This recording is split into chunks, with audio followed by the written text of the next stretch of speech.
welcome everybody on behalf of Prep 45 and Minnesota USA Wrestling. Thank you for joining us for the Zumbrota-Mazeppa Invitational. My name's Tom White, and I'm joined here by John Hansen of Albert Lee. We look forward to bringing you the finals of the Zumbrota-Mazeppa tournament. Yeah, right. There you go. It's between Albert number 3 ranked AA. Albert Lee versus Lean and Mean Eagan. So AAA and Lean and Mean for Eagan, correct? Correct. Which is great to see. You guys are starting to build a nice program up there, and it's nice. It's nice to see some success outside of the Valley, Hastings realm, or whatever you want to say. And thanks to your sons that have joined the coaching staff there at Eagan. Yeah, I have 3 of them up there. So. Lucas and Corey and Cody. Do a nice job for us up there, and they keep the kids involved and keep them interested. Brings that youthful energy into the room, right. And kind of giving back to a sport that has given so much to my boys, and they've had great success, and like to build it right back into other kids. Yep. And today's format today is a team tournament. It's a dual format, and Eagan to get here upset number 8.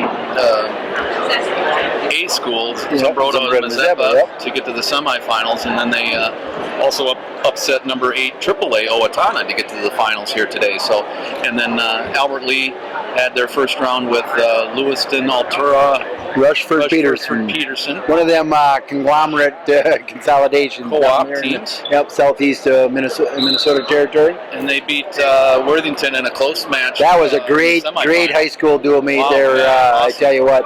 There was some hotly contested individual matchups, and that's what a dual meet's expected to be like, right down to the wire. Yeah, that was awesime. Like you said, 25-22 going into heavyweight, and had they pulled out the win, even just a win, they win on criteria because they'd had eight individual matches to our 6. Wow, that's good high school wrestling right there. And then Eagan pulls the upset over Owatonna.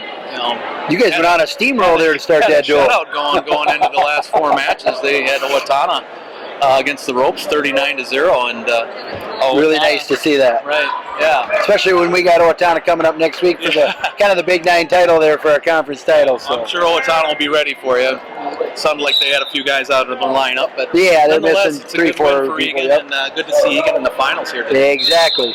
So we'll start things off here at 106 pounds. We have Nick Cantu. No, actually we're out there with Joe Peterson. Joe Peterson. This is the first time down to 106 for Joe Peterson. Joe. He had a great individual match with number 1 ranked Prunty there from Worthington. Took him right into the sudden death overtime, 4th overtime period. Had him beat 3-1. And gave up a takedown right in the final seconds to put it into overtime, and then lost in that sudden death overtime, 4-3. Peterson's sees Andrew Wick here, sophomore from Eagan. Peterson also a sophomore from Albert Lee. As I said, first time down to 106. Very athletic kid. Been out for the sport since I want to say 6th or 7th grade. I'm not sure which. He is originally from Jamaica. Was adopted by a local family out of Albert Lee. Through one of the church organizations there, and came to, I think, like in 5th, maybe 6th grade, and tried the sport out and has taken a liking to it. Yeah, I've seen him in a lot of the medal matches up at these big tournaments. Yeah, he took 3rd at the Rumble here just recently, upsetting the number 1 ranked wrestler in the 3rd place match at the Rumble on the Red, that big 70-some team tournament up there in Fargo, North Dakota. And so far he's controlling Wick here of Eagan. He's up 40. 4-1. 4-1, yeah. Watching the other scoreboard. This is a great team duel tournament here in Zumbrota. They do a nice job with this tournament. Yeah, it's a nice little atmosphere. Nice atmosphere. You got bleachers on both sides. Small gym, but you have plenty of fan support, and you feel like your fans are right on top of it, which is good because they can feel involved in the sport and in the matches. Joe desperately trying to get a kind of a bar arm head lift here, turn for back points on Wick. Wick doing a nice job defending. He's doing a great job down there. Tight. Joe, a very strong wrestler, got a lot of natural strength and just quickness and like agility. Great athlete. Yeah, great athletic ability. Wick in trouble here now, though. Looking for the fall, but it looks like Wick's going to hold off with the final seconds ticking in the first period. So yeah, it'll be 7-1 going into the second period here. I'm sorry, Peterson going to Joe Peterson's choice. Expand on his get some bonus points here for Albert Lee in their early match here at 106 pounds. Looking over to the coaching bench there from Albert Lee, and he's trying to decide where do I want to go, and he says he's going to go on top. So Wick will be back down to the bottom defending against Joe Peterson's attacks. 7-1 lead for Joe starting this second period. Shout out to our cameraman here, Dakota Hinden, helping us out here today, helping out Min USA Wrestling. Former Eagan wrestler, I understand, and actually was a wrestler against one of my sons, and then was coached by my son at Eagan. So quite the differences. You never see that usually happen too much. But. And may have coached with them at some point. There you go. That's what's neat about this sport of wrestling now is, Tom, you get a lot given back by these kids. It becomes a family-oriented thing, and you can compete as warriors on the mat, but you can be great friends throughout. Peterson's still in control with a 7-1 lead, but Rick doing a nice job moving on the bottom and preventing any tight moves by Joe for a fall. Yeah, the thing for Andrew Wick here is keep it to a decision here for us. And Wick has a brother on the lineup also, is that right? He wrestled 170, I think he weighed in 170, 160, somewhere, yeah. Now Joe in a leg ride, which is not one of his, there he goes, he pops out of that. We as coaching staff there in Albert Lee do not encourage Joe to be a leg rider. He just doesn't quite have that mat savvy to control people with that. You do see a lot of kids getting away from the leg right now. I mean, it used to be a pretty common thing. I mean, you'd see it a lot more, but it's not a mainstay. To defend it well, and the referees don't allow it a lot. Don't allow it to be as nasty, cranking on it and stuff. And call stalemate early. Yep. There's a nice little butcher. Little arm butcher. He's got both of Wick's arms all wrapped up on top. High bridge. Great defense by Andrew Wick here. You got to give that boy credit for his fight down there. Yeah, he is fighting. As I said, Joe, very solid, strong wrestler. He's a hammer, right? I honestly thought he was going to pull off that big upset over that #1 ranked boy Prunty from Worthington. Just got himself in a little bad position in the final 15 sequence. Good match to be in. Gave up. Oh yeah, great match. Gave him a hip toss to tie it up. And I give a lot of credit for Prunty for battling right to the end like that and getting himself that opportunity to get that win. Stay undefeated for his second year in a row, even though he wasn't able to compete in sections last year. Talking with Randy on the Worthington side there at the last duel, and he said Prunty was 42-0 as a varsity wrestler, but never wrestled individuals because of the Sir Paul Waller. Came down and beat him out, and couldn't beat him for the individual matchup. There's Joe in on them legs again for the third period, and Wick almost pulls him underneath. We might see a stalemate here. Not much action yet. No, Wick doing a nice job defending that leg ride, and Joe not quite sure how to really work it. Now having trouble getting out of that. Blood time here. Blood time on Wick, it appears, as he's holding the hand over his nose. Take this opportunity again to thank Zumbrota-Mazeppa High School for hosting these Zumbrota-Mazeppa duels, and also for Prep 45 and Min USA Wrestling for bringing the action to us today. Exactly. I really appreciate the opportunity to get back on the airwaves. I used to do it a lot for our local radio station out of Albert Lee, but then as I moved up into the high school ranks, I decided, well, a little bit of conflict of interest to be. Plus, it was a little tough to actually broadcast when you got your sons wrestling. And that was tough when I was a junior high coach, and I actually broadcasted one of your coaches, now Cody's, loss in the finals in the state tournament. That'd be tough. Yeah, so that was not fun. But. Yeah, I have to survive Riley doing his thing too. He had a tough match with Tanner Cole. The last match too. Oh, he wrestled Tanner Cole? Upset Tanner Cole. And nice. Like I don't know.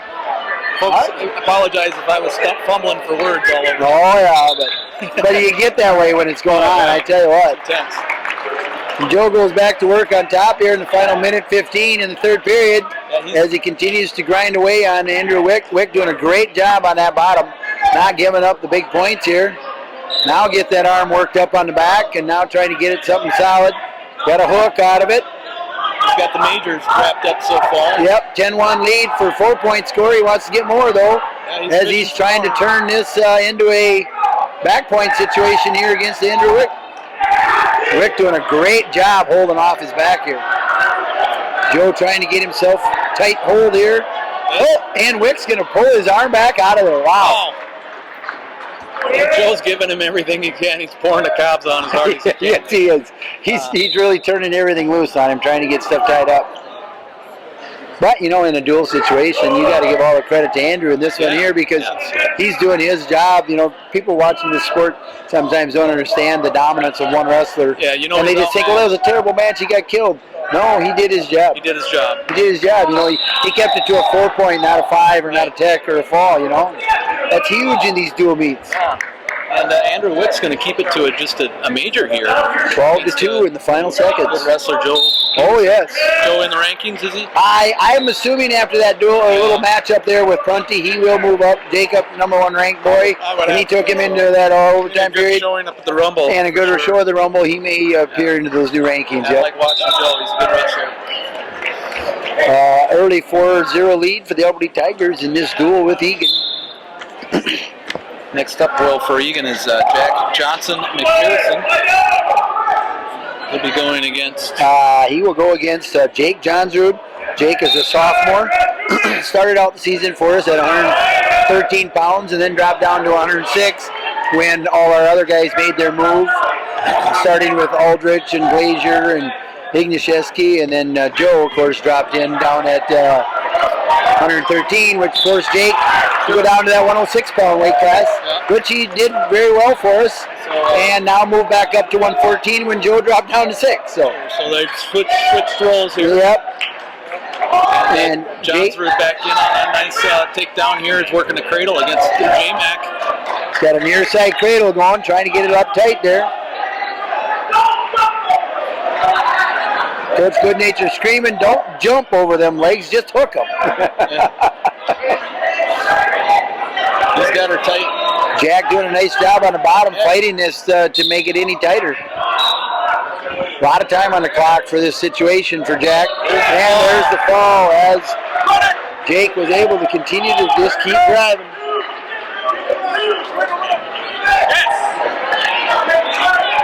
So we're going to go into the 120-pound match. We have our first ranked individual right now, Gavin Ignashevsky. He is a sophomore, 6th ranked at 120, and looks like he's going to be going against Caden Gage. Caden Gage, yep, 120 pounds here. Your head coach's boy here, right? Yep, this is Coach First time down to 120, I understand, today? Yep. This should be a great individual match here with these two wrestlers. This might be a barn burner here for these two. Good matchup. Yep. Gavin's really starting to peak for the season for us. He had a great run last year, making it to the state tournament. Did not place, but was a state entrant and did have 1 win up there, if not maybe 2. I'm not sure. Can't remember the exact results. But Caden coming off an injury. I think he sat most of December. He had a broken hand. Yeah, he had a broken bone in his right up in the middle of his hand kind of deal. Or? I'm not sure broken in football, but he looks like he's not wearing any tape or anything on the wrist, so it must not be that's good. Today, so. And like you say, first time down to the weight, so it's good to get him some competition that'll test the waters for him. Yeah. Again, Albert Lee and Eagan action here. Albert Lee with 2 falls and start things off. They lead the duel 12-0. I'm sorry, it wasn't a fall. No, that's right. Your 6-pounder battled his life off there. To a major, so it's only 10-0. Not that that's a great deal, but yeah, but it's it's 2 points, and 2 points can be huge in these tight duels. Gage looks like in control here, but now Gavin almost a little pass by there on that elbow. Gage able to circle back out. I think both wrestlers just kind of feeling each other out here. Yep. Acquainted here. Yep. Trying to look for their openings and what might work for a setup. They're not going to give up any easy points, either one of them. There's a nice head shot by Gage off the head down to a single, but Iggy gives a good down block. Pulls him right back up, and they're all tied up on their feet again. I'm going to call him Iggy because I can't say the last name. It's been anywhere from Ignashevsky to Ignashevsky to, it's all over the place. But And there's another legacy in our program having Gavin. He is actually the grandson and nephew to former Alberta High School standout wrestlers. And his grandpa Ron Ignashevsky was back in the Powerhouse 70 teams. Like and, to see that offspring coming and his two uncles, Josh Ignashevsky and Taylor, both wrestled for the Powerhouses in the 06, 05 years and stuff there. And so yeah, it's so he's got some grandpas and uncles. Exactly. His mom, April, is a brother to Josh and Taylor Ignashevsky, and he's been doing a great job coming up through the youth ranks for us, and really stepped into his own last year as a 9th grader on our varsity. Gavin doing a nice job working stand-ups, but Caden Gage brings him back down. Matt return here, he's working the ankle and the cross wrist. He's got a great ride with that cross wrist right now. Kept keeping Gavin in check on any attempt to get out. We saw that in the Eagan match against the Owatonna. They rode pretty hard on that cross wrist and kept the Owatonna kids on the mat. Nice little quick turn there by Iggy, but a great scramble action here. Great scramble by Caden. Wow. Yeah, good defense here by Caden Gage. Good action by Gavin. Those two are both in a little bit of what you call a flurry there going on. Yep. Two sophomores, are they? Yes, yep. Both Caden and Gavin are both sophomores. Gage still working that cross wrist here pretty heavy. 55 seconds in this second period, and this looks to be Gavin's chance to get some points on the board, choosing that down position, but Gage doing a great job riding him out here. Yeah, scoreless here, 0-0. Still on that tight cross wrist ride, now looking to turn it into some kind of a bar hook. Iggy getting to his feet again, trying to pick fingers. Oh, and he's able to free himself out. 1 point lead, first point scored in this duel. 20 seconds to go in this second period, a 1-0 lead for Gavin, as he was able to free himself in the bottom. There's a nice shot by Gage at the edge of the mat. Nope, looks like we got a poke in the eye. Contact, or is it poke? I'm not sure. Looking around for contact on the mat now. There it is. It's right there. Way over here? Yeah, out in the blue from the A, looks like there's a little glimmer, maybe not. There's our cameraman. Nope. 11 seconds to go in this second period, that 1-0 lead for Gavin. Gage on the attack. Come on, Zach, you can do it. Stick with it. And that's where we end this second period. 1-0 lead for Gavin. Choice, he'll choose down in the third. Great classic battle right here. Yeah, 1 point escape, and now you get your opportunity to either reverse him or get on your feet and tie it up. Gavin's job is to keep him down. And a cross wrist right now by Gavin on Caden Gage. Looking for a tilt. Try to get a roll through. Nope, not going to get it. Now on an ankle ride. Gage now gets to his feet. Gavin steps inside, tries to hip him down. Oh, and now a little back opportunity off the edge of the mat. Oh, kind of a reverse cradle situation here. He's got Iggy in trouble. No points awarded. Oh, he's going to give him the one loss of control. So they're back on their feet here. Right where we expected to be in this spot. Or maybe not this early in the third period, but we knew we'd get there eventually. And that's good for Gage's situation to score it earlier, so he's got more energy to attack now. Right. Both wrestlers now got to figure out their openings and opportunities to score a takedown. Gage in on the deep single here. This low deep single. And tightly contested match, this would be the difference if you can score a takedown, and he's definitely in position for it. Oh, now a little reverse situation. Now Iggy drops in on the leg. Gavin in on the leg, and now Gage trying to get a go behind. He may get a stalemate call, or who's going to maneuver a better position here. Iggy working his hips in underneath. The hips. Trying to get a lift out of it into both legs. Can he cover the other leg? He will cover the other leg. That's a big takedown here. That might be the difference in this tightly contested individual matchup here. Gage desperately needs to get to his feet and get back on the attack. 35 seconds left in the third. Gavin trying to hang on, but he's got his foot in a bad position here. Gage got an elevator situation. If he can hook that leg, free his arm. Could be this could be trouble for Iggy. We're tied up, folks. This is going to be all tied up 3-3 as Gavin got his leg in a bad spot. He knew it'd be a barn burner. We're closing in on 15 seconds left in the match.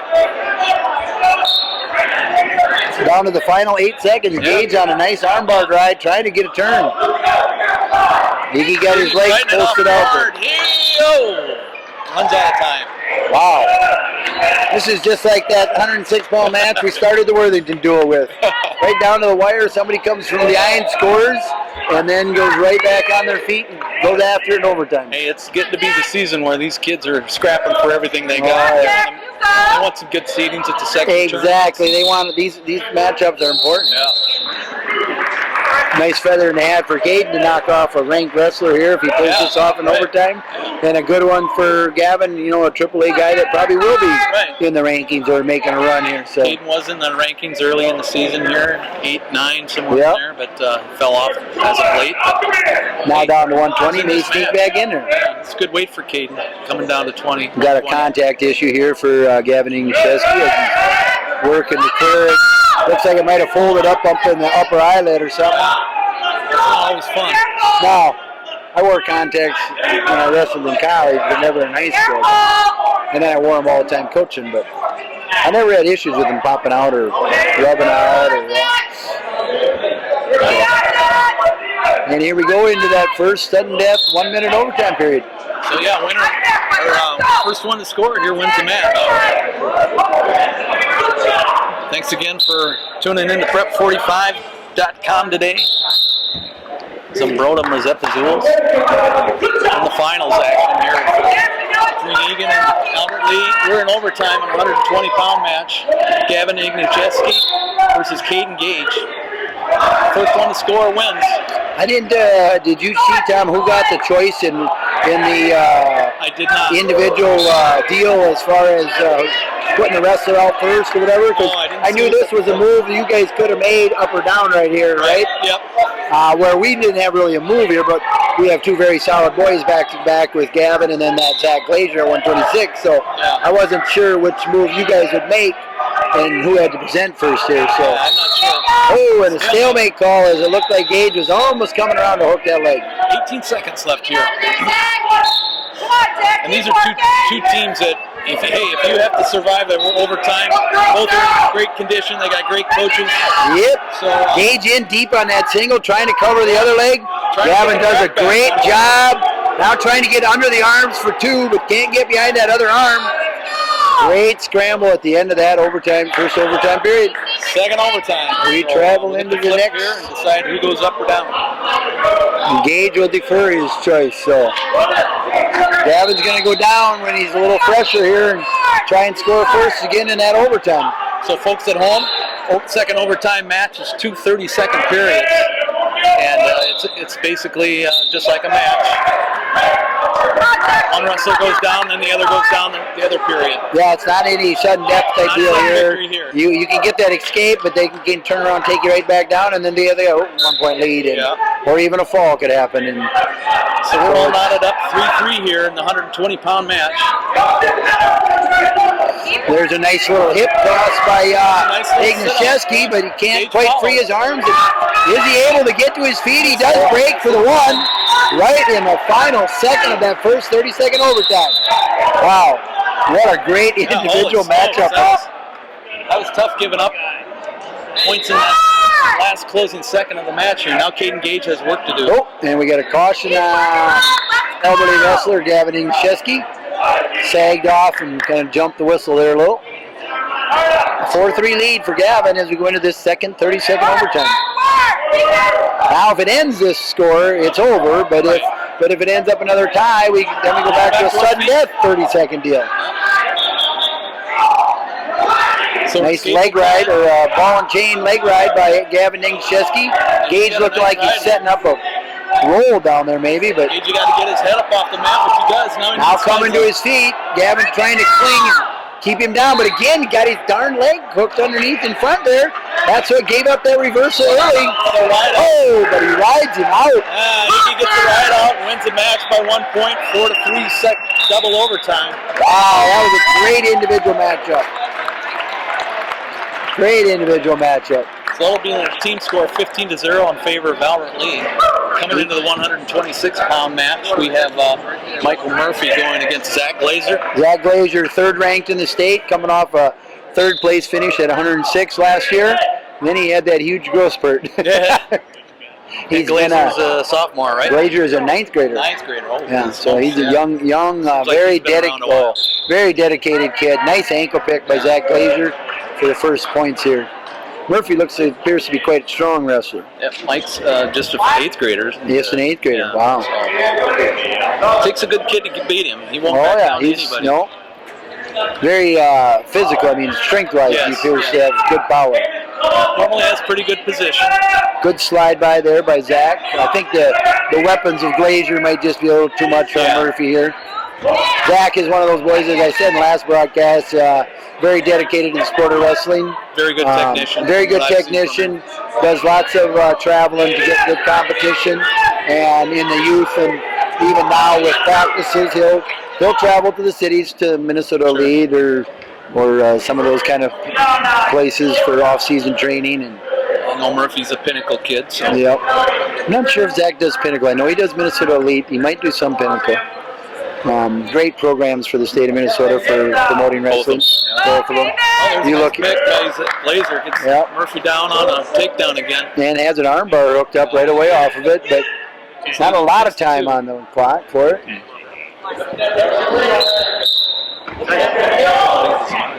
Murphy doing a great job keeping his hips far turned away from this hook.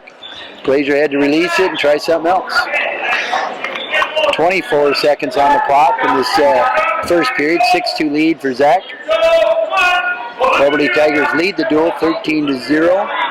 We're at the 126-pound weight class. Final seconds winding down in the first period. Glazer in control. And another turn for back points. But only 2 count. Picks up another 2 near fall. Going in the second period. Glazer leads Murphy 8-2. And he wants to be back on his feet for some more of them nice picks. Yeah, he's got some nice ankle picks. And typically Murphy doesn't give up position like that, so you can tell the caliber of wrestler Glazer is. Oh yeah, Zach. Go behind there. This year's Zach. I mean, he had a great state tournament run for us, team and individual. Lost a hard-fought match against Scott West, Parker Huss. Very solid wrestler in the team competition. And then in the quarterfinals of the state tournament individually, lost to him again by like 1 point. And then they met up in the third place match, and he finally got his due. He beat him in the third place match to take third. So 3 times those boys met in the matter of 3 days up there at that state tournament. Get to know one another. Exactly. And he just stays in great position, and like I said, very dedicated on his conditioning, on his weight control, and just really pushes himself hard in the sport. He's got Murphy in trouble here on his head. Looked like he took him right over top of his head that first time, but Murphy was able to fight out of that. Now he's trying to run it over with another half. Just a 2 count. Next one's got to be solid, or it'll be a 10. Well, no, not quite. He'd have to turn him twice, I guess. 14-3 lead.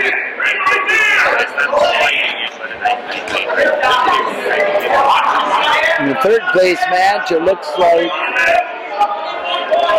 It's Owatonna and Worthington. yeah, I'm trying to see the leg band, which one's ahead. Looks like Worthington's ahead 18-11 on that duel. Final seconds of this second period, Glazer continues to throw everything at Mike Murphy here on the mat, trying to get a turn for the fall.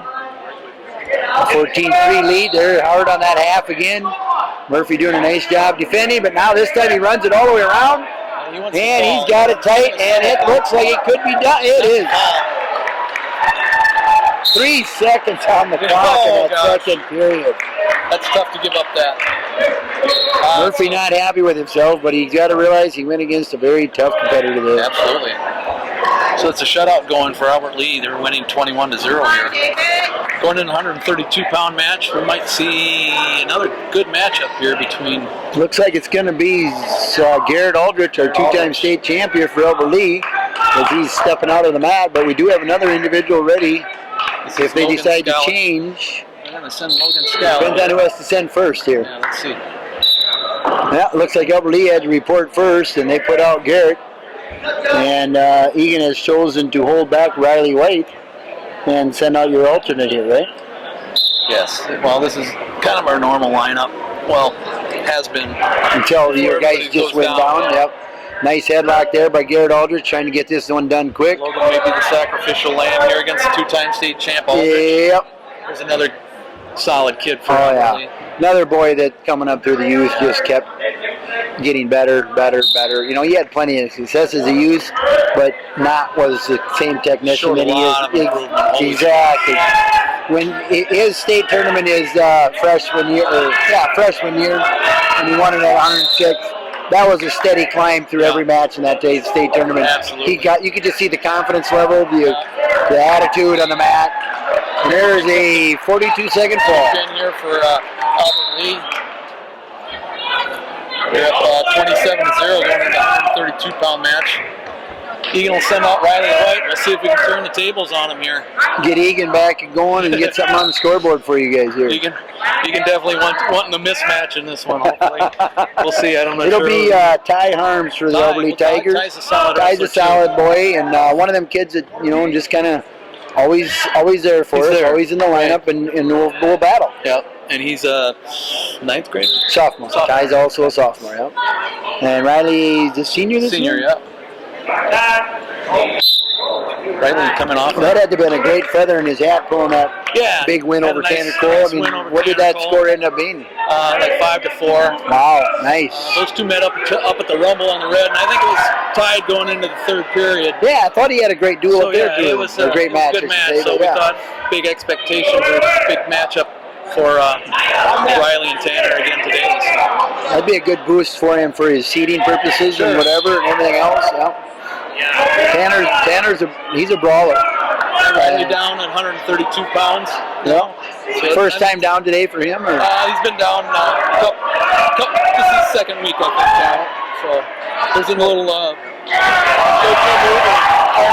Riley's got the cross whistle, he's working.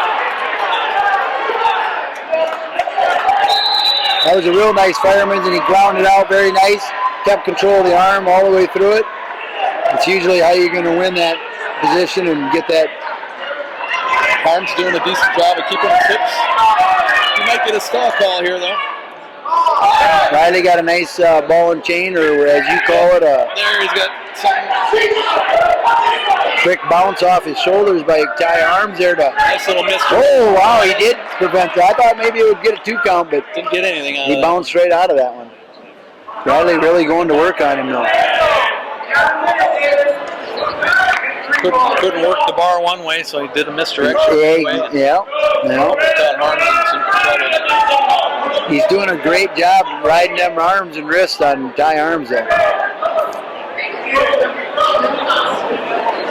Closing out the first period here, Riley White up 2-0 over Ty Arms. I would have to say, with you guys getting that big win over Prior Lake here a week or two ago, really kind of springboarded your boys' good confidence and what they're doing on the mat for you guys as a team. We had high expectations going to Hastings last night, but they shut the door on us. Yeah, they kind of put a thumping, I heard. But we'll have to go back to the drawing board. Yeah, section time. Those matches will happen. Yeah. Those matches will happen.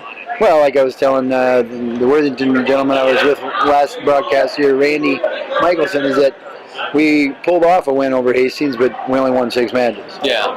So it's like, we got the bonuses where we needed them and counted enough to make it work for us. So. Tell you what, I think Coach Gage will have our boys ready to go come section time. Yeah. Well, and that's the thing, you want to see those teams, and actually, we were looking, maybe we'd see Ortona today, and that would give us a test before our Big 9 duel for next weekend, kind of for the Big 9 championship. But and we may have to get past Woodbury, another Hansen coach up there. There's 2 boys in mine up there at Woodbury too. For us to get to the section final. But you guys could definitely come in with a 2 seed, shouldn't you? After I would think so. Knocking out Prior Lake. Yeah, we beat Park, we beat Creighton. Yeah. Haven't met Tartan. I don't think we will, but I would think that. We're beating Woodbury and East Ridge. Mm-hmm. Should have the 2 seed. 2 triple. But again, like you say, 3 AAA sections. Yeah. you don't count out Woodbury because they do got some decent boys, and Right. you know they might just put together the team that can do it. And they made their first. Ready. Yeah, they made their first state trip here. What about 2 years ago to the state tournament Woodbury? as a team? Yeah, wasn't it 2 years back? They did, yeah. You know, my boys are really excited to be able to coach up there for Woodbury Royals. Got the Hansen spread out all over the metro.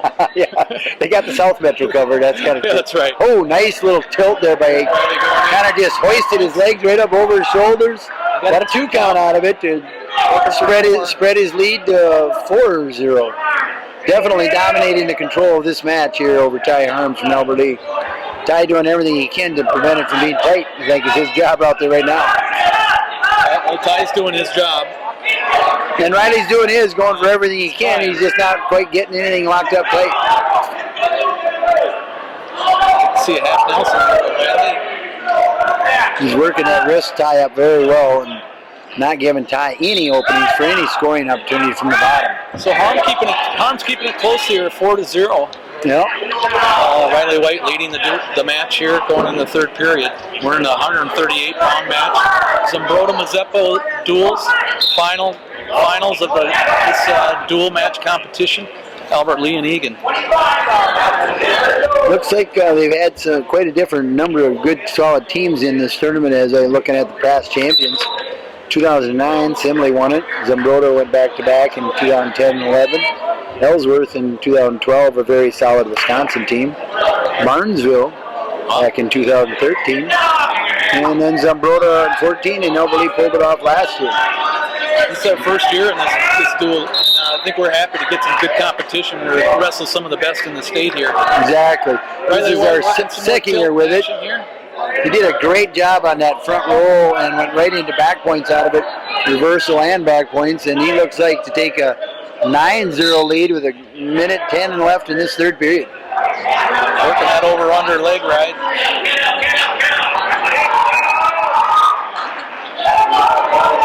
Yeah, Riley's working, got the major decision wrapped up, working for more bonus points here for Eagan. Working that wrist and bar, double wrist action here. We had the 138-pound matchup here in this championship final match. We're against the Eagan Wildcats and the Albert Lee Tigers. Albert Lee in the finals for the second year in a row. They were able to pull it off last year over Zumbrota. Eagan's first trip, and they make it all the way to the finals. You got to be happy about that, huh, Tom? Absolutely. Yeah. I didn't think we'd get past the first round with Zumbrota. Zumbrota, yeah. You guys wrestled well, very well. Stall call here now on Harms. He's rotating his hips now, but again, those wrists are just totally tied up by Riley White as he is dominating the control in this match. White working for more bonus points here with about 10 seconds left. Continuing to dominate this individual matchup here at 138 pounds. Right to the whistle, going to work on him. That's nice to see. Riley's good win for Riley again, but I think he was looking for a little bit more bonus. Wanted a little more bonus out of it, exactly. Comes up with a 9-0 decision over Ty Harms of Albert Lee. Next up, we'll see Brody Nielsen of Albert Lee. He's going to be facing Xavier Rosenberg of Eagan.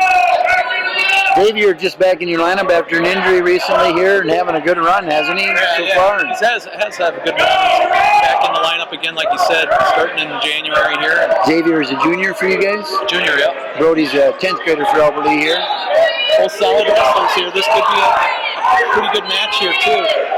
Brody weighed in at 140.4 and Xavier was 141.9, so technically both weighed in at 38 pounders, both wrestling at 45. So nice to see that, you don't bump a kid up and give up weight in a deal like this. So Xavier with the longer reach, taller body than Brody, and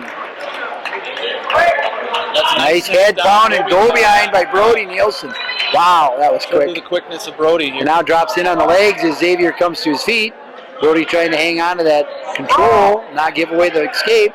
He's got to hope for a stalemate call as he's buried down there right now. He's buried.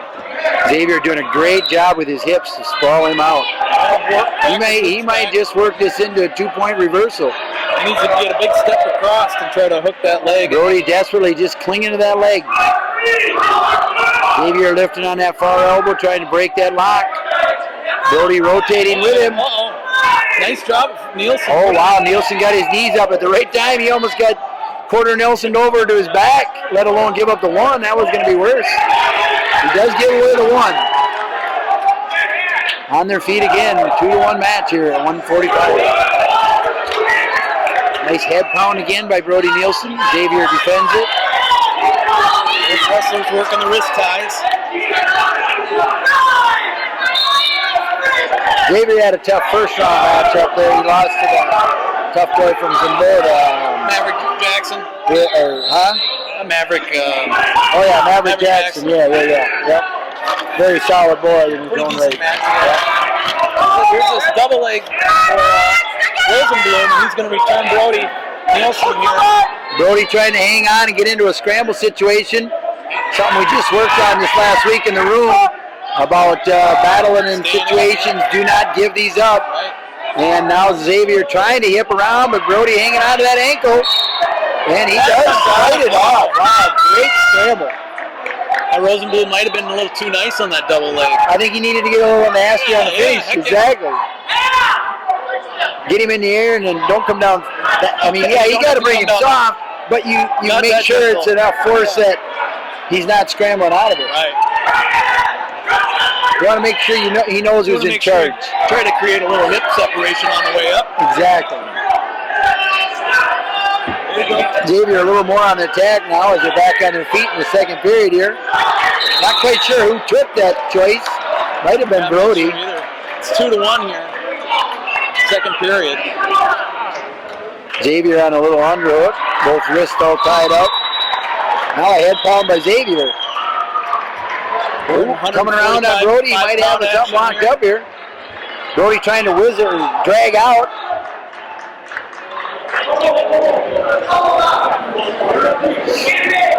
Fireman's by Brody Nielsen. Wow, did he hit that at the right time.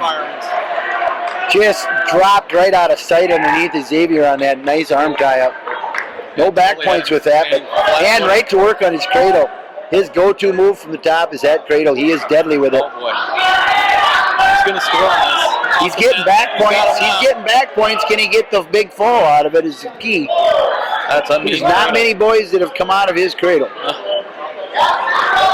We refer to him as our Kingsley of Elberlee.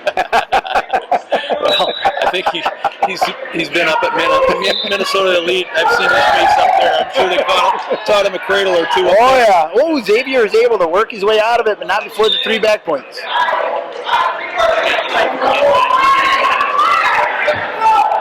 It's a 7-1 lead for Brody Nielsen as they go back to the middle. He lost the video, did he? I think so. 27 seconds in the second period. Xavier reaching in on the leg now with Brody Nielsen. Ball and chain ride by Brody to set up his cradle again. Nielsen winning the match here, 7-1. Now he lost the leg ride. He's in trouble here. Xavier trying to work his way out and around. Now Brody hooks up a spladle. He's got a spladle hooked up, but he's got to bring him to the mat to get any points out of it, and he's good. He's got a 1 count. Oh, only a 1 count. Xavier wisely stays out of that. That could have been deadly too. Could have been if he had time. Nice recognition by Brody to see his position with his body to be able to slap that leg back inside. Rosenblum is definitely in some scoring opportunity there. Oh, Brody takes down and Rosenblum says, nope, want to be on my feet. 8-1 going into the third period here. 145-pound action. It's nice to see Brody improvement on his feet. That's been one of his, downfalls in matches against pretty solid wrestlers. Getting a little chippy. Yeah, a couple hard head pounds by both wrestlers there, and chucking each other out of bounds. Ref is going to talk to him in the middle. We'll have a conference there in the middle. Yeah, let's keep it clean, boys. We're not quite to the all-star ranks yet. There's another drop-in fireman's by Brody Nielsen. He might get back points out of this. He's going to get a scoring opportunity. But he does get the takedown as he dropped out of sight on that. Rosenblum as well. Wow, 10-1. As I said, the improvement on his feet for Brody has been great over the season. He's progressed steadily on the feet. A lot of time for Rosenblum to keep scoring though here. Take away that major and maybe get himself right back into this match. Doesn't give up. You're going to have to wrestle him the whole 6 minutes. 1:18 on the clock. 10-1 lead for Brody Nielsen.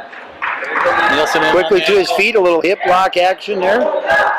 Rosenblum trying to do a little hip toss. Oh, and he might get himself in trouble. Brody just dumps him right over on a hip. Just can't climb the hips like that. No. It's a season wrestler. Xavier tried a hip toss when his hips weren't in the right position to have any power. Brody's got him in trouble here. He's got that buried deep.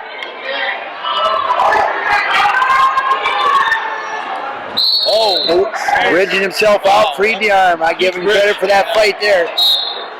He was in deep on that one. Yeah, he was. Unfortunately, he put himself there by trying that hip lock without having control of Brody's hips. Well, I expected this to be a really close match. I expected it. Dominating. Nielsen is probably one of the best matches I've seen him wrestle. Whoa, whoa, whoa, whoa. Referee had to stop for a little potentially dangerous as his arm was trapped in a weird position there. Might have lost a little feeling in that shoulder there. 23 seconds here left in the third period. And it's not like he didn't want to go over, but he couldn't go over. Right. His arm was in one spot and his neck was cocked the other way. He was stuck. And I don't know, Xavier was not, and Xavier wasn't doing it to break his arm or do anything serious. He was trying to flip out of it, not knowing where they were. You know? It's one of them weird positions that can happen in wrestling where a guy just gets in the wrong spot. And the referee in that situation probably couldn't see it either. No. Well, he was watching for who's grabbing what and what control is there. Looks like he's going to be okay.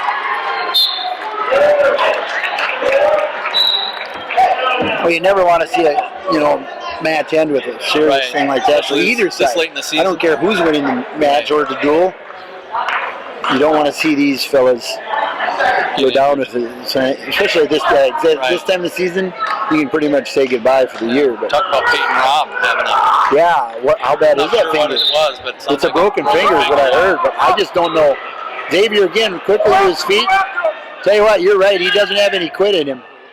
No, he'll come at you full 6 minutes. 13-2. He needs to score if he wants to take something away here. Final 8 seconds. Oh, that's what he needed was a dump to his back. Brody in trouble here. Oh, a little too late. 2-2, but it took away. Oh, it did take away the major. Wow, that's fighting for your team right there, boy. That is a big fight. And Brody, a good match there, folks. Great match. Great match. Great match. So we're at 152, where we will be sending out Jesse Hernandez, another sophomore for the Alberta Tigers. Jesse weighed in at 45 for us today. Had been our 52-pounder most of the season until all our boys dropped down the weight. And so he made the move down too, because 52 was kind of natural or even heavy for him. And this is Eagan's Nick Holt. Nick Holt, senior. He is a full 52-pounder, so a little weight advantage for Nick over Jesse. Nice change off there by Nick Holt. Kind of a reshot. Yep. Single leg. Reshot right into that. Scrambled by Jesse, trying not to give it up yet, but now up on the body is Holt. He will score the takedown. Team score here is 28-4 in favor of Albert Lee. Tightly contested down there with Worthington and Owatonna. 24-20 lead for Worthington in the third place duel.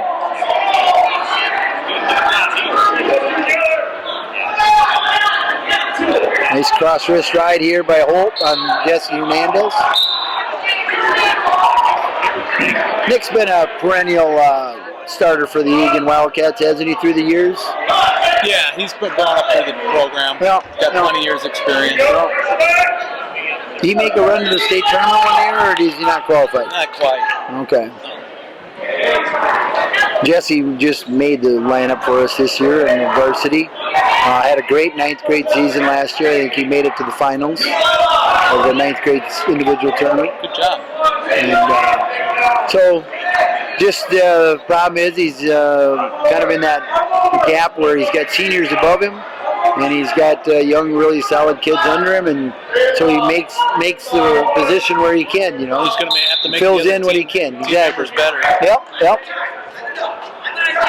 We look for him to continue to improve throughout the year as he already has, and be a solid boy at the end and in the next few years for us.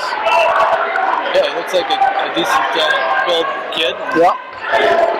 Holds his position well the way it looks.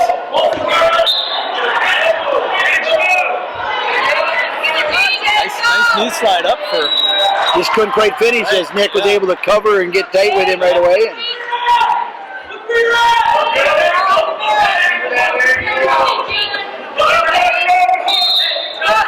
Worthington extended their lead with a fall.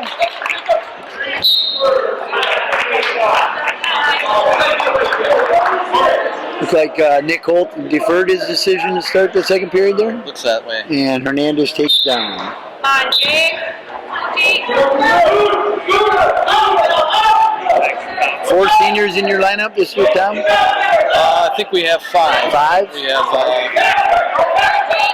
am I right? We got Riley and Muhammad, Nick Holt, Hauser. Well, I guess we have some other seniors on the JV. So okay. So yeah, 4 in the varsity. Great numbers for your program, I understand, this year as far as people coming out. I've heard great things from the boys saying you had a great crop of 9th graders that came in. Great crop. They're wrestling in the state tournament today. I think they dropped their first duel. But I'm not sure if I'm assuming Albert Lee brought it to them. First year not. Wow. He did not. As I said in our last broadcast, our gap right now in our, throughout our program is probably in that 5th, 6th, 7th grade range right now. We just don't have a lot of numbers, so we could not fill out weights to put together a solid dual team. It's kind of reverse of what's happened at Eagan. We couldn't fill a team, 4 or 5 years ago, but last 3 years or so, we've had good 9th grade great numbers. Going, so. And everybody says, well, wrestling's a numbers game, and yes, it is, but it's not just a numbers game. It's numbers and camaraderie and team building, and it's totally that much. You can have all the numbers in the world, but if you don't have kids that want to work hard or push each other, you're not going to build any more success out of those numbers. Right. Numbers themselves do not make you a solid program, or just single athletes either. Really. You need those kids pushing each other. You could have the greatest single athlete in the world, but if he ain't got anybody to wrestle with, what good's he going to get? Right. He's not going to get better. No. Here we are with Nick Holt. Wow, nice cradle climb there by Holt. Final 8 seconds, so is he going to get points out of it? He's leading Jesse trying to catch that toe. Jesse does catch it. Oh, Nick Holt's in trouble. That could have been Could have been a defensive fall. Oh, that was close. Referee, I don't even know, was aware of that situation, but it was pretty darn close. I think if that wouldn't have been the end of the period, that might have been in trouble there. So Nick Holt gets a quick 2 count near fall at the end of the second. 7-0 going into 3rd period here against Jesse Hernandez. Pretty good awareness by him to hook that toe like that for potential defensive fall out of that situation. Jesse starts on top, and Nick quickly to his feet, and Jesse has to cut him loose. Yeah, Holt looking for the major decision or better, because Eagan needs it. Eagan down 28-4. At the 152-pound weight class, still have 6 more weights to go. So definitely not a done deal. Not quite yet, but Eagan has some work to do. No. Typically, we build our lead early in most of our duels because most of our strength is down low, but didn't match up well today with Albert Lee's studs. Yeah, Albert Lee that's been our forte all along. Yeah. And the nice thing about it is we're probably in those first 3 to 5 weight classes we're too deep, and without much difference, whichever one goes out there. Our little guy at 106, the backup today, Nick Cantu, He's got like a 26-1 record right now in the year, and I mean, it's just like goes to show what we were saying earlier is that you have those kids, that depth in the room, that just makes everybody else that much better. when you got each other pushing and ready to step in the spotlight at any moment. You know you got to do your best to stay there yourselves. So Nick Holt, Jesse Hernandez here in the 52-pound match. It looks like if Holt can hold him off for 11 more seconds, he will get the 8-0 major win here. Wow, quick shot by Jesse. Hernandez wasn't going to give it easy, was he? No, he wanted that takedown, not quite able to get it as Holt did a nice job sprawling his hips and wrist control out of there. So Nick Holt picks up a major decision here at 152 pounds for Eagan. And into 162 pounds, Albert Lee leads the duel, 28-8. Now we start with our seniors. Finally in our lineup, we have Mason Hammer here. Been in the lineup for varsity for going on his 3rd year here. In and out last couple years between a bunch of older wrestlers we had, but always a solid boy. He's facing Alex Hauser, also a senior. Alex had a great Christmas tournament, I understand, this year. 170, first time down to 60 for him now? Yeah, it is. A little sluggish today, I've just kind of noticed. That first duel against Zumbrota, I was a little bit surprised in the result of that one. I was watching that thinking that was your chance to kind of spread your lead there a little bit. And I think Alex was a little disappointed in that. Yeah. First time down. Oh, it's always tough. A little bit, but, oh, nice little almost. That was a nice little counter knee tap there by Hauser to almost come out of that front head by Mason Hammer. There's a shot by Hammer, and Hauser trying to go for the go behind. Mason in deep, got him up in the air, dump. Oh, nice whizzer by Hauser. Great scramble there by 2 senior wrestlers. Very similar builds, a little bit more length out of Hauser there. Working their ties here. Both of them very lean.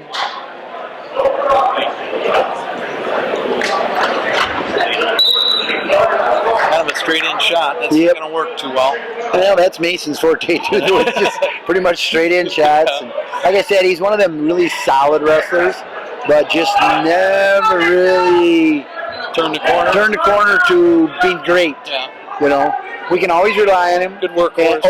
Great workhorse. Great workhorse. He's just a grinder if there ever was one. And he's the type of kid that'll keep it close in a match against a good kid. Yep. And he occasionally will pull off one of them, but he wins the ones you kind of expect him to win, and he keeps them close enough where he might pull off the bigger ones too. So Egan's got a few kids like that. Muhammad Ali does a lot of that. He gave Wade Sullivan of Lakeville North everything he had the other night. No way. Wade worked him, tried to work bonus points on him all night long, and Muhammad had nothing to do. And it's like, wow. Wade come off the mat. I could see he was, visibly upset. Well, not upset so much, but upset too. But he was gassed. I mean, Muhammad goes out and you have to wrestle in 6 minutes. He's going to give you everything you got. That's right. You may beat me, but it ain't going to be easy. Well, that's a huge thing about wrestling is there's such a pride factor in the sport, And great flurry going on right now with Hauser and Mason. 0-0, and Hauser chose the down position, got to his feet, but now almost into a switch position, not able to get it, and again up to his feet.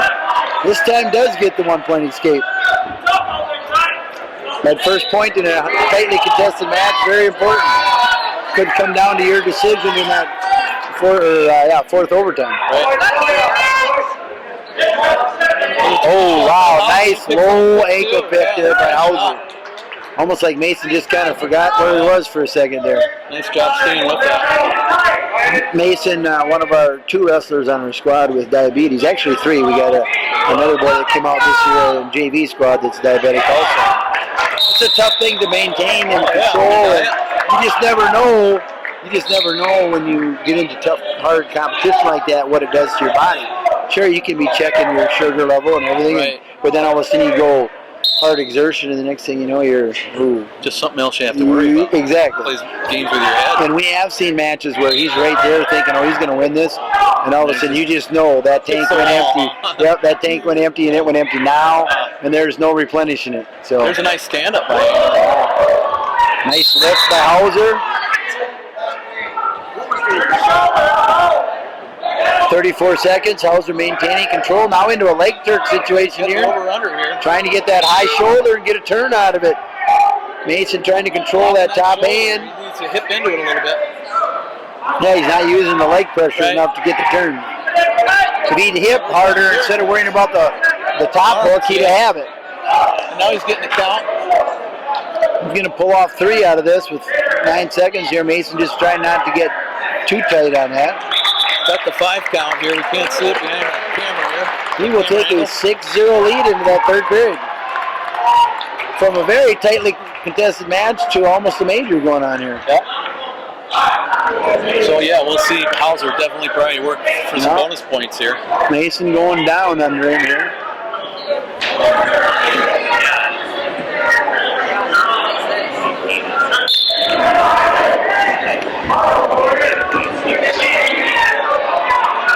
Hauser working that far knee, far ankle ride. Mason almost had a switch opportunity, but now in bellied out situation underneath Hauser. To see how long they let Hauser ride him, to see if young Hansen wants to cut him. Cut him and go for the big one here. Yeah, get extra points on the board. Not sure if he's quite into the match. Thinking about that over there right now, by the visual look of it here.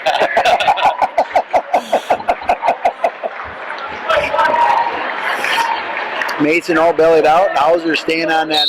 Oh, there's a stall call on Hauser, I guess. It's a good call. It's kind of getting boring. Need some action. Those are one of them ones that are really hard, I think, as an official to make a call. Yeah, when you've got a guy riding parallel and the guy on the bottom is bellied out, and it's like, okay, is it him not good enough to get up to his base, or is it you too good to keep him? I mean, it's like, you're winning a match, so you're supposed to get out the side and give him a chance to score, or I don't get it either sometimes. It's one of them deals you just don't ever. Again, no, for sure. To want to keep it a spectator sport. Exactly. Yep. That action isn't quite as exciting as a long 3-point shot. Or Now warning on the bottom wrestler, which is a good call also because you knew that was coming. Oh yeah, you got to get it going. So we'll, I don't know. They're going to be content with the decision here. Or it appears like they're just going to let him go or stay on it. They want to get him to. Maybe they want to try and get a turn here in the last 20. Definitely working for it here. It's got a nice 2-on-1 tilt stalemate.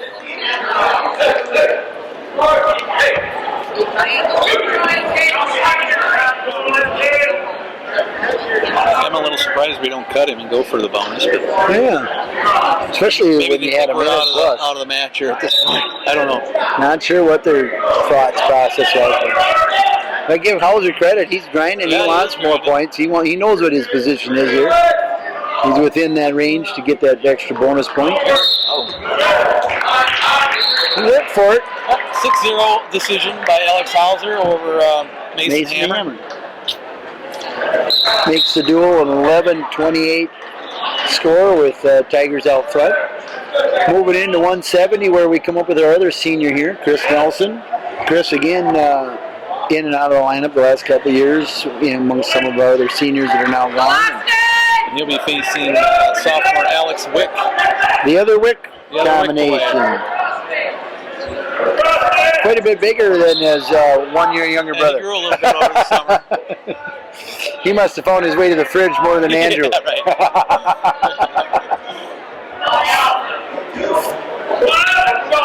Chris has really developed his game, so to speak, as in his senior season. Worked hard, really got himself much stronger, and really focusing on position and just being a better wrestler all around. And a lot of these seniors, they're hungry to try to get to the state tournament. Exactly. So they're going to do whatever they can to get their bodies. And he'll ask us coaches in the room all the time, hey, can you drill with me? I want you to work on this. I want you to work on that. And that to me, you got to love it. Exactly.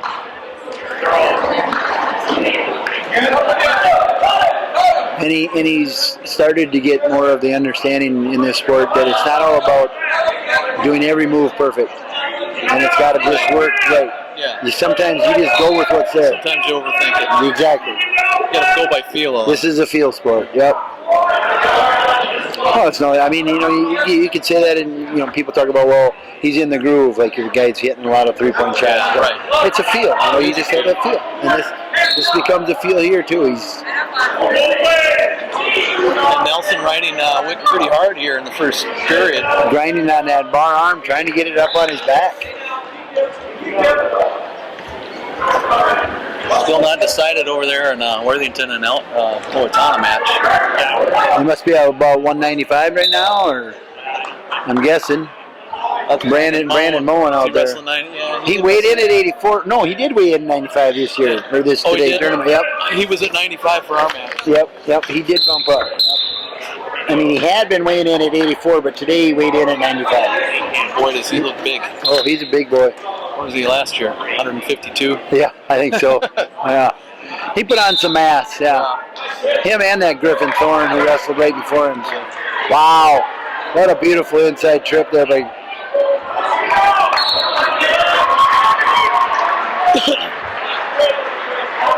Chris Nelson with the 2-0 lead will choose down in this 170-pound matchup here over Alex Wick. Wick in the top position, and Coach Goodnature right away warning our wrestlers from Albert Lee to watch out for that cradle. Must be something Eagan works on a little bit, huh?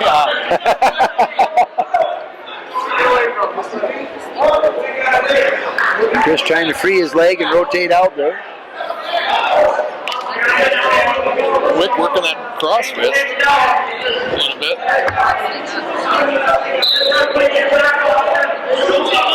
Attaboy, Chris Nelson comes up and out. Scores 3-0 with that escape.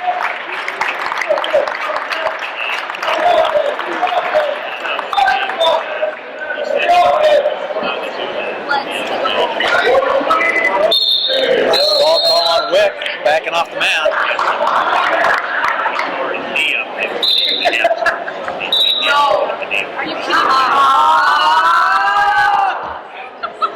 Some excitement behind us. I'm not sure what that was. That's a heavy size back there.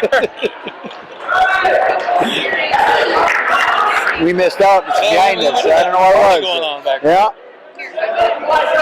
In here, Nelson cuts Wick, gives him an escape here. It's 5-1. Coach Goodnature wants him to open it up on his feet, thinking he can score more there than he can down on the mat. So Wick doing a nice job hanging onto that leg, not letting Chris get around for the 2. Actually working it in to where he might be in position to score here. And here's another kid for Eagan that we'll send out against some of the state's best, because we know that he'll grind. He'll grind on you. He'll make you earn every point or every fall. So. Now a 7-1 lead for Chris Nelson as we wind down the final 16 seconds of the second period. And you never know where we're going to put Alex Wick. He could weigh in at 152 for us. Or he's wrestling 170 today. Yeah, he weighed a whopping 160.1. He's your floater so guy, huh? striking distance at 52. He's your floater. Tell him floater. on Sunday where he's going to be at. There you go.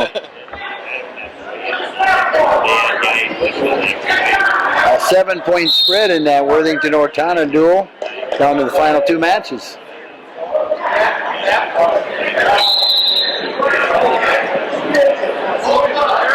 Wick chooses down and Chris puts him right on his feet, making it a 7-2 match in the third period.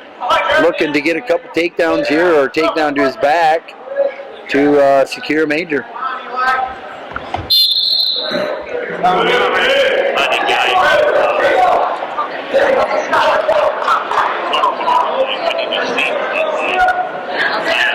And Albert Lee leading the duel 28-11 here.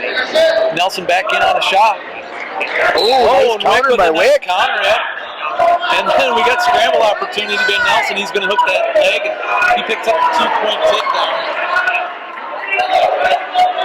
Let's see if he cuts him again. Coach Goodnature says, yeah, cut him. We want more. 9-3, 6-point lead, so this takedown would secure the 8-point spread for a major. It could secure the whole duel. If he picks up the major. 32 with 4 matches to go. No, I would not secure it. Not quite. 24. You guys could still score 35. Well, you're not hitting the heart of our lineup. I can tell you that much. Well, we're not the salt. I mean, we're okay up top. We're okay. Yeah, we're okay up top. We're just not salty like we are down below. We don't like counting on that to be our victory. There you go. Nor do we. Yeah. But I give those boys all the credit in the world because they will battle. They will battle, and I would never want to be in their shoes having it all rest on my shoulders. It's like I was saying in our last broadcast, the semis, it's like, there is something to be said about the alternative weight that we start out at, kind of like the Clash does and some of the other states run. Right. And people, like the biggest, I honestly would like to see Minnesota wrestling go back to it. Some of that fight against it is you lose all your coaching strategy, using a kid in this line of. Well, you're going to have you basically know what. Yes, you know what 5 guys you got for alternates anyway. Right. You might as well start any weight you want and then decide there to adjust, Because what team in wrestling does not always have an alternate 6-pounder? Right. But how often are they ever used? Right. Because you start the duel wanting to get that win, so you're going to go with your best guy. Well, now if it comes down to it, that might be a strategy to use him. Put the weight of winning on him. Exactly. Yeah. Looking at our lineup, I'd like it to be resting on Garrett Aldrich's shoulders coming down the line, or something like that. Absolutely. But there's never going to be that opportunity without that toss for this, weight to start. So Nelson working here 10-3. He's working for a major decision against Alex Wick. He's in on that leg, but he can't even left to go. He's got to get his arms around the body. And Wick fighting it Oh off. my gosh, Wick is doing a great job battling here. He almost kicked off and falling back off the mat. But holds it to just a decision. 7-point spread, not enough for the major. So 31-8. And of 170 pounds. 31-8. No, 31-11. 31-11. I had 8 on my sheet. Didn't look at the board. 31-11, and we go into our youngster here at 182. This is our 9th grader, Brady Nielsen, filling in for our junior who's off in Phoenix playing baseball. Any relation to Brody Nielsen? This would be a cousin. Cousin, okay. Cousin to Brody. His older brother, Jordan, was on our squad as a 8th, 9th grader, but then moved to Iowa to live with his grandparents. It was one of them deals where he didn't, had some issues going on in the school or whatever, and decided he wanted to have a fresh start. And ended up qualifying for the state wrestling tournament in Iowa. So Brady Nielsen be taking on Roth Stricker of Eagan. Roth is a junior. Roth weighing in at 182, and Brady weighed in at 169.8. Giving up a little weight to Roth. Yeah. Nice little slide-by takedown for Brady Nielsen there as he does get Wick to drop to the mat, but almost got, and gave up the reversal by trying to do a funky roll through out of it. It's now 2-2 with 1:19 on the clock and blood. Well, we'll take this opportunity to again thank Prep 45 and Minnesota USA Wrestling for bringing us live action here at the Zumbrota-Mazeppa duels. This is live action for the finals match, Albert Lee versus Eagan. And over on the third place match, we have Owatonna and Worthington. They're still getting things decided over there. Looks like 220 match right now is all tied up 1-1. Worthington Owatonna leading that duel. Worthington's leading the duel, 36-29. And to get here, Eagan has upset Zumbrota-Mazeppa in the first round. They also upset Owatonna. And Albert Lee got here by beating Lewiston. Altura, Rushford, Peterson. Easy for you to say. Yep, LARP. We just go LARP. And they also beat, in the semifinal, they beat Worthington. So here we are back in action here. Ross Stricker and Brady Nielsen. Brady got to his feet, but almost got himself in trouble there. That youngster mistake, reaching back and give up the half right to his back. Had to bail out and go back down. Now Roth working that cradle. He's got it locked up with a cradle. He does like that. If he gets it locked up with that reach, he's a big, lanky boy. He's got a lot of reach there. I was in the room wrestling the boy the other day. He's a strong boy. I had everything to do to long stay out of the leather. People don't think that long arms is as strong as they are. They are literally darn strong. And Stricker picks up a 2-point nip ball, and he goes right back to it again. Back in on it. Wow. 15 seconds left in this first period. A 4-2 lead for Roth off the reversal and cradle near fall. Stricker working, staying a little parallel, so hopefully he doesn't get called for stalling here. Ref taking a second look. And Nielsen will have choice going in the second period. Stricker up 4-2. He defers his choice to Stricker, who takes the down position. 4-2 lead for Stricker started this second period.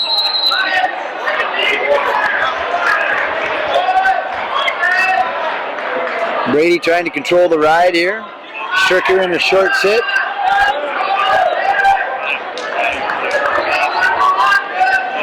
Good wrist control underneath by Stricker. Back to that sit-out. He needs to do something here with the sit-out. He's got the space created. Now he's got the wrist extended. He's got Nielsen kind of on here. He's got him in a little bit of a predicament, especially without having that good wrist control he needs. Right. There's a good power half. That might keep him there a while. He's using a good job with his hips tight to not give Roth any room to maneuver out from under that. He's got Stricker with his head on the mat here, and he might now trying to do kind of like a leg half here. He might try and get, if he can elevate that leg, he could get some back points out of this. Now he's got Stricker on his hip. Oh, now he's losing the leg. Now he's in trouble. Lost his leg hook. He could be in trouble here. And one, yeah. Good call by the official on that, as that is 1 point escape. 5-2 now. Owatonna pulls within 2 going into the heavyweight match. Or excuse me, 4. 36-32 lead for Worthington.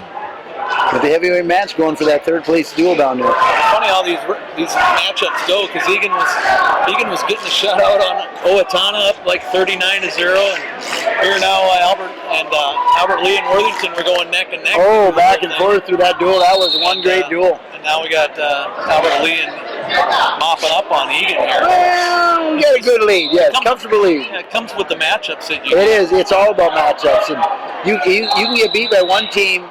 And that team will get beat by somebody else, and you'll go out and dominate the team that beat them. It's just, it's all matchups. Yep. On their feet here, a 5-2 lead for Stricker in the second period, 14 seconds.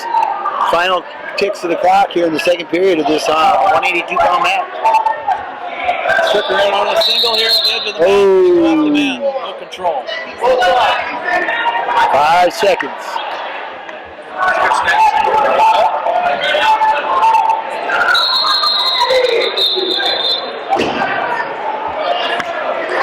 Stricker, a junior, Brady Nielsen, a 9th grader. It's first time on the varsity for him here. Good. As I said, replacing our junior Bledsoe, who's normally in the lineup, making his baseball career advancements down there. He is a very good baseball player, and he's committed to. That's his major sport. So, but he worked with us all season and gave us indications of when he might miss a practice and what needs he'd miss and whatever. I see that with Lucas Chesky too. He took a year off of wrestling. Up in St. Michael. And Joseph's or whatever too, right? Or wasn't it? Oh, that's Jordan Joseph. Yeah, Jordan Joseph. Yeah. Thinking of, yeah, and then came back his senior year and decided to, Gave it a run.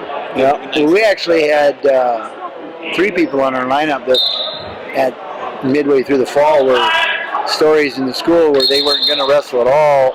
They were going to concentrate on baseball. And Bledsoe was one of them. Mason Hammer, who's in our lineup here, was the other one, senior. And then the boy coming up for us, Parker Mullenbach. So we were looking at two seniors and two juniors that weren't going to wrestle at all. That could take some holes out of your lineup. Yeah, especially with the big-sized boys that we were losing to graduation last year. And as it turned out, they all four did come back, and Bledsoe's the only one that's really missed anything because of it. Stricker in on a shot here. He's going to sucking that leg in right by the edge of the mat. Brady's job was to get him to step out, and he did do that. We're down under a minute here in this final period, a 5-2 lead for Stricker. The job right now of Brady is to try and get back in this match with a takedown.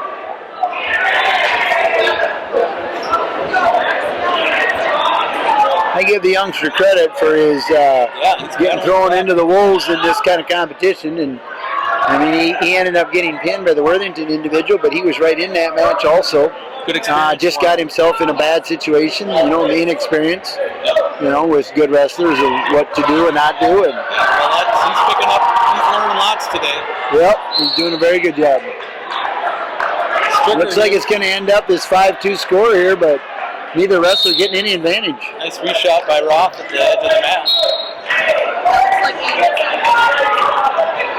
14 seconds left. Eagan will pick up the win here at 182. Brady's got a very supportive family. They travel all over with him and will always come to his duels. Very supportive family behind him, which, tell you what, in the sport of wrestling, it takes that. Yeah, you got to have good support, no matter who it is. Yep. Kids go through a lot during the season. Yes, they do. It's a grind. It's a real grind. Mentally and physically challenging. Now we have senior Parker Mullenbach coming out for the Alberta Tigers. Weighed in at 180.8 and has been asked to bump up all day long to 195. For the Ben Liren of Eagan. Ben Liren. Oh, so he gets the rest of somebody's own size for once. That's right. 179.6. I like it. I thought he was going to see your sophomore at 192, but I think these two are what I believe Liren's a sophomore for. Sophomore. Parker's a senior. He's already made his commitment to college to play baseball for Bethel University in Twin Cities there. Same college my boys went through. I was going to say. Albert Lee, or Bethel next to Albert Lee area. Albert Lee connection, yeah. I'll tell you what. My youngest who coaches with you guys, Lucas, is still on the football team up at Bethel. So. Lucas is coaching our 9th grade team up the state tournament in Hastings today. Heard any second round results from him? I haven't heard anything yet. Been behind the mic all day. Kind of limits your communication on the outside world, right? There you go. Just not in it. This is a great opportunity. I love this fact that they're able to do this. And shout out to Steve Doubles. Gives a Twitter, likes our Twitter. Like your big win over Owatonna? Yeah. Like shout out. A former Faribault native himself, so I'm sure he loves to see Owatonna go down. Yeah, that's right. As does the Albert Lee crowd. As it does, yeah. We were happy you guys beat him also. We don't want to wrestle them back-to-back weekends. We got to see him next Saturday. So.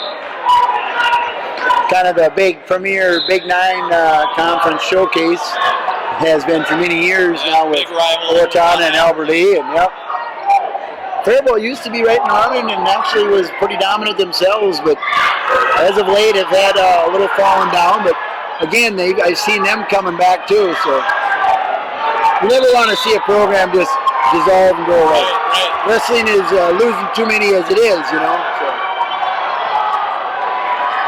A lot of excitement down in that third place match as Owatonna needs the big fall to get the win, and their wrestler is on top. Got 45 seconds in the third period to get it. A little action over here. See what we got going. Yeah, as long as we got a break here for the blood timeout with Ben Liren. That's 32-36 over there, Worthington leading. A major would tie it, and a fall would win it. And right now they've got a 7-0 lead. 1 more turn and he can get her done. They're dead. They're dead. So on blood cleanup on the mat, on our mat here in the championship with Eagan and Elberly. And back to the action with Parker Mullenbach and Ben Learn. Owatonna heavyweight had a cradle locked up on that big 275-pound boy down there. The crowd's going crazy over there. Yep. You can see him on our camera here. Oh yeah, far corner up. Parker and Ben still battling, no takedown. We're down to our final 5 seconds here. Meanwhile, we're back here with Ben Lehren and Parker Mullenbach. And that score is still 0-0. End of the first period.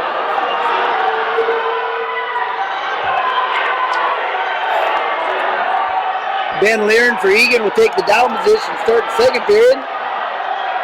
Parker on top.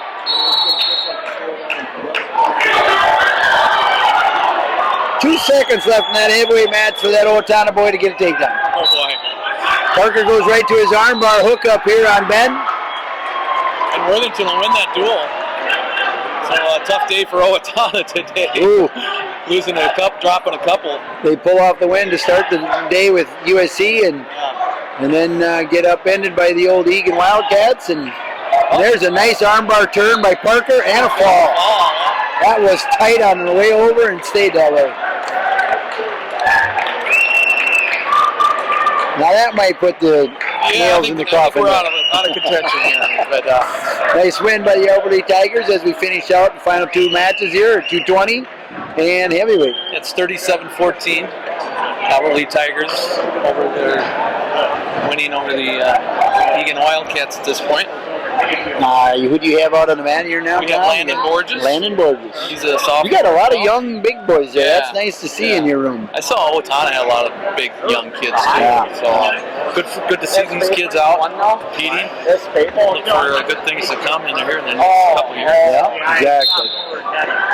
This is Tanner Palmer, one of the twin brothers that finish out our lineup here. Wrestling at 220 for Elberly, weighs in about 211.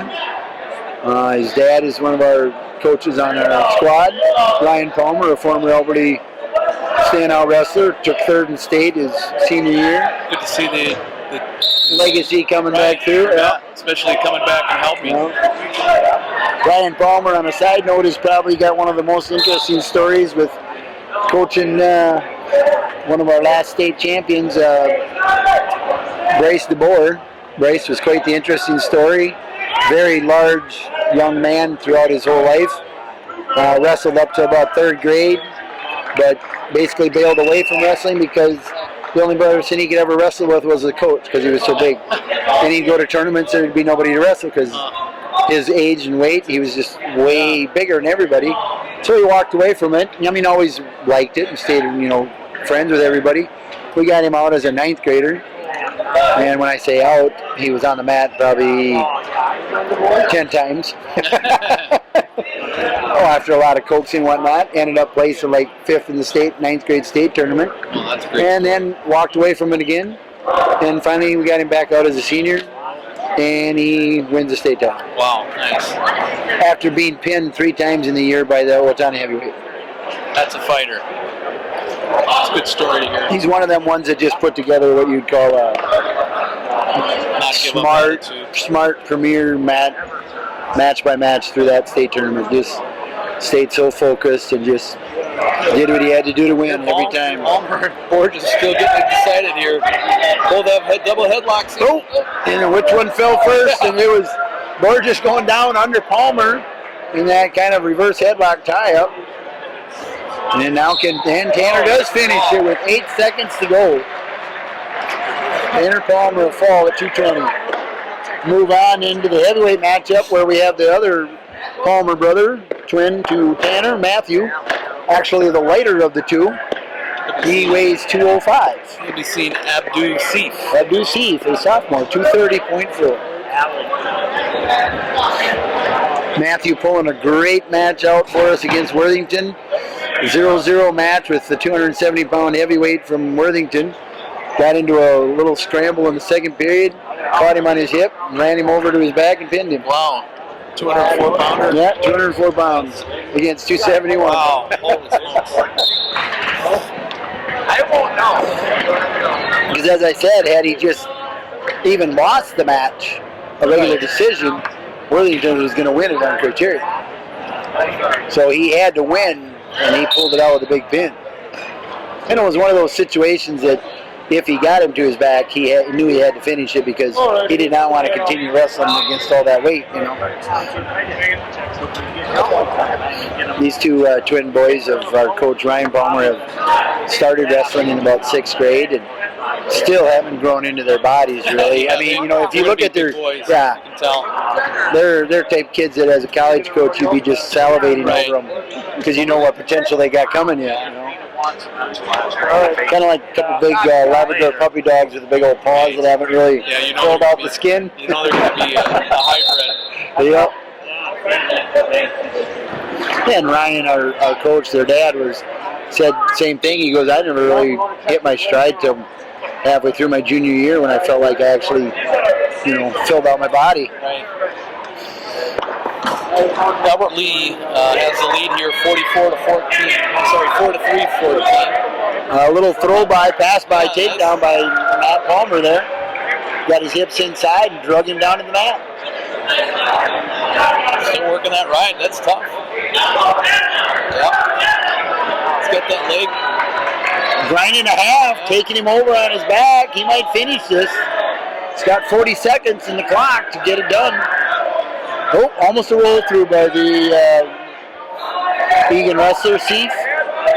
Now Tanner got that elbow locked up, or excuse me, Matt got the elbow locked up. See if he can finish it here for the championship matchup. Got Seif in a bad way here. Seif fighting though, I give him credit. He's not going to lay down for it. He's in a good hurt there, but he's not quitting. I think Palmer should probably tee out on him here at this point. Yeah, not give him that leverage back. And he got it with 6 ticks on the clock. In the air, and that was all over. 6 ticks to go, and he finished it off. So that'll seal the Tom, deal. I appreciate the opportunity to work with you. Sure, we'll close out here. Looks like Albert Lee wins the duel 49-14. I'd like to thank everyone for joining Prep 45 Takedown on the week. Special thanks to Prep 45 and Minnesota USA Wrestling, High School Activities Club Hub, the Guillotine, and Zumbrota-Mazeppa High School for a great tournament here. Albert Lee wins the tournament, and they'll be the champions. Eagan comes in second, and the third place match was won by Worthington over Owatonna, and a great 8th annual team wrestling tournament here, hosted by the Zumbrota-Mazeppa Cougars. Yeah. Thanks everybody for joining in. See you next time on Prep 45. Here's 13,000 there.